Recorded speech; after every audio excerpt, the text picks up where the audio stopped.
মণিপুর রাজের ভক্তিতে তুষ্ট হয়ে শিব বর দিয়েছিলেন যে তার বংশে কেবলই পুত্র জন্মাবে। তৎসত্ত্বেও যখন রাজকুলে চিত্রাঙ্গদার জন্ম হলো তখন রাজা তাকে পুত্ররূপেই পালন করলেন। রাজকন্যা অভ্যেস করলেন ধনুর্বিদ্যা, শিক্ষা করলেন যুদ্ধবিদ্যা, রাজদণ্ডনীতি। অর্জুন 12 বর্ষব্যাপী ব্রহ্মচর্য ব্রত গ্রহণ করে ভ্রমণ করতে করতে এসেছেন মণিপুরে। আর তখনই এই নাটকের আখ্যান আরম্ভ।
নমস্কার, রবীন্দ্রনাথ ঠাকুরের বীর পুরুষ।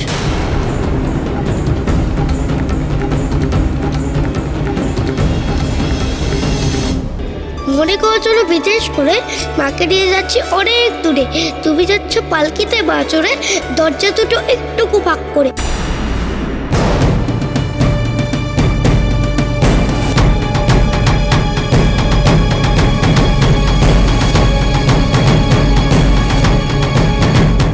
আমি যাচ্ছি রাগ ঘোড়ার পরে টকবগিয়ে তোমার পাশে পাশে।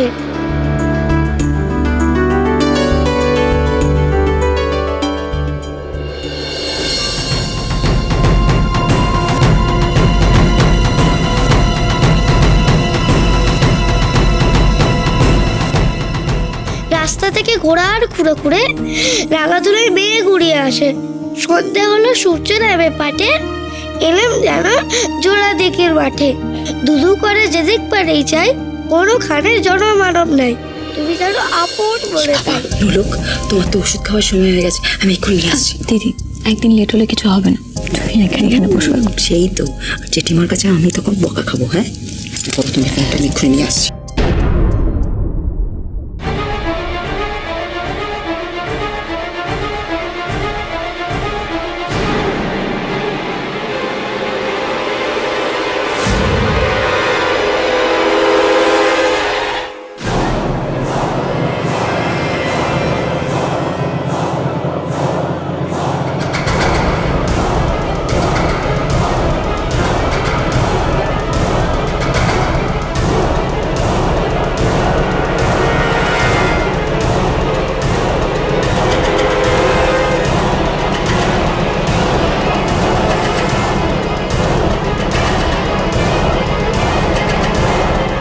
কিন্তু ডায়েরিটা তো এখানে নাই।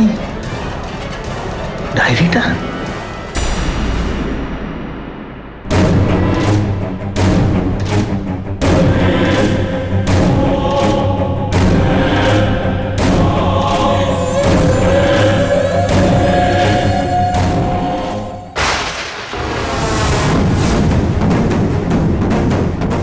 কে?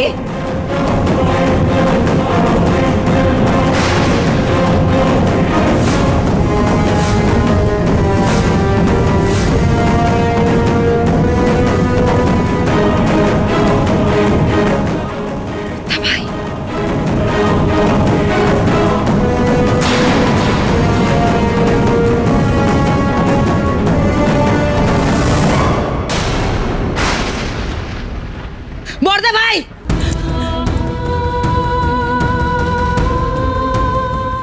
বর্দা ভাই, বর্দা ভাই ছিল, আমি নিশ্চিত ওটা বর্দা ভাই ছিল। ও অগ্নি, মা, জেঠিমা, অগ্নি, জেঠিমা, মা। কি হয়েছে তোমার? আমাদের বাড়িতে কেউ একটা ঢুকেছিল। মানে ঢুকেছিল? কি বলছো কি? হ্যাঁ জেঠিমা, আমি যখন নোলকের জন্য ওষুধ নিতে গেলাম নোলকের ঘরে, তখন আমি ঘরে ঢুকবো ঠিক সেই মুহূর্তে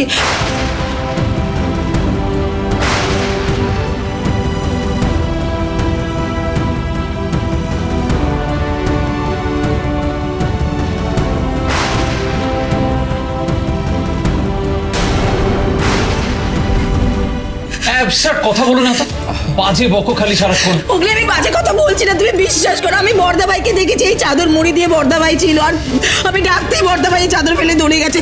তুমি বিশ্বাস করো নোলক, আমি বর্দাভাইকে দেখেছি। আমি মিথ্যে কথা বলছি না, আমি নিজের চোখে বর্দাভাইকে দেখেছি।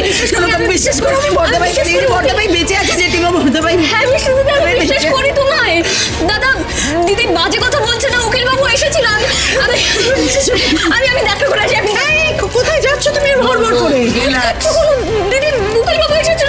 দাঁড়াও, আমরা শিওর হয়নি। দাঁড়াও মা আপনি বোঝার চেষ্টা করুন। উকিল বাবু এসেছিল, আমি যদি না যাই উকিল বাবু আবার চলে যাবে। আমাকে যেতে দিন একবার।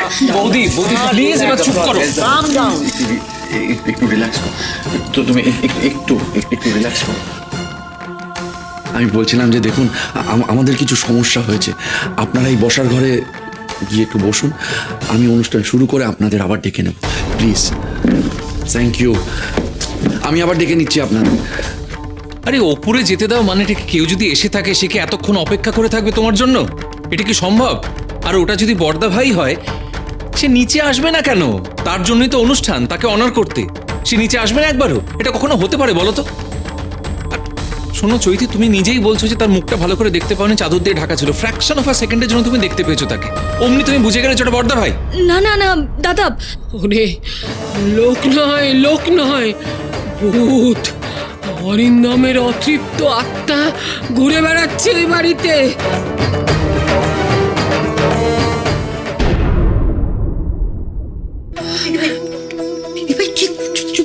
সবাই শুনে ফেলবে তো, বাড়ি ভর্তি অতিথি, ওর কি ভাববে বলো তো? চুপ কর, বাড়ি ভর্তি অতিথি, সব কটাকে বিদায় কর। ভূত ঘুরে বেড়াচ্ছে বাড়িতে। কার ঘাড়ে না কার ঘাড়ে চাপে তার ঠিক আছে। ওরে এখন শুধু নোলকই নয়, চৈতিও দেখে ফেলেছে। কি সর্বনাশ, কি সর্বনাশ। রাম। কানন মাসি, যাকে আমি দেখেছি সে ভূতও নয়, আর আমার চোখের ভুলও নয়। আমি বর্দা ভাইকে দেখেছি, পরিষ্কার দেখেছি। আমি বর্দা ভাইকে দেখেছি। অনু, তুমি ঠিক বলছো, তুমি ঠিক বলছো। এই থামবে তুমি নিজে এতটা ইললজিক্যাল অশিক্ষিত কবে হয়ে গেলে বলো তো? হ্যাঁ, ওটা বর্দা ভাই। হ্যাঁ মানছি যে এই বাড়িতে মৃত্যুর পর কোনো নিয়ম কানুন পালন হয় না, ঠিক কথাই। কিন্তু বর্দা ভাই যে মারা গেছে এটা তো সত্যি। মেজদা ভাই, তুই কেন এত এক্সাইটেড হচ্ছিস? আর বৌদি ভাই কি অন্যায় করেছে? বৌদি ভাই দেখেছে সেটা বলতে পারে না? আরে আফটার অল আমাদের দা ভাই ওটা।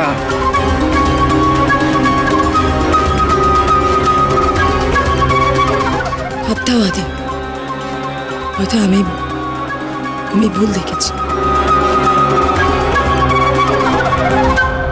হ্যাঁ তাই হয়েছে তো, না হলে দিদি ভাই যেটা বলছে সেটা ঠিক। এতদিন এআরকে শুধু নোলকই দেখতে পাচ্ছিল, আজ চৈতি দিয়েও দেখলো। তাহলে কি এর মধ্যে কোনো সত্যতা রয়েছে?